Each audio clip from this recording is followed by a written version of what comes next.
બાવડાથી સમાચાર સામે આવી રહ્યા છે। બાવડામાં યુવાનની ઘાતકી હત્યા કરવામાં આવી છે। તો બાવડામાં યુવાનની ઘાતકી હત્યાના સમાચાર સામે આવ્યા છે। ભામસરા ગામની સીમમાંથી મૃતદેહ મળી આવ્યો છે। તો સંજય પ્રજાપતિ નામના યુવાનની હત્યા કરવામાં આવી છે। તો તીક્ષ્ણ હથિયારના ઘા મારી આ હત્યા કરાઈ હોવાનું સામે આવ્યું છે।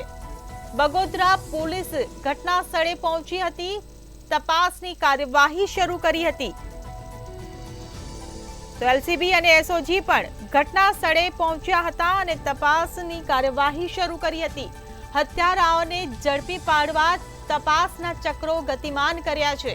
તો સંજય પ્રજાપતિ નામના યુવાનની હત્યા થઈ હોવાની ઓળખ થઈ છે। તો તીક્ષ્ણ હથિયારના ઘા મારીને આ હત્યાને અંજામ આપવામાં આવ્યો છે।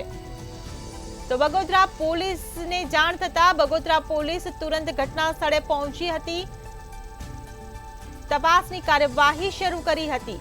તો બાવડામાં યુવાનની ઘાતકી હત્યા કરી દેવામાં આવી છે। ભામસરા ગામની સીમમાંથી યુવાનનો મૃતદેહ મળી આવ્યો છે। તો સંજય પ્રજાપતિ નામનો યુવાન હોવાની ઓળખ થઈ છે કે જેની હત્યા કરવામાં આવી છે। ત્યારે તીક્ષ્ણ હથિયારના ઘા મારી આ હત્યાને અંજામ આપ્યો હોવાનું સામે આવ્યું છે। બગોદરા પોલીસને જાણ થતા પોલીસ ઘટના સ્થળે પહોંચી હતી। તો આ સાથે જ એલસીબી અને એસઓજી પણ આ ઘટનાની જાણ થતા તુરંત ઘટના સ્થળે દોડી આવ્યા હતા અને હત્યારાઓને ઝડપી પાડવા માટે તપાસના ચક્રો ગતિમાન કર્યા છે।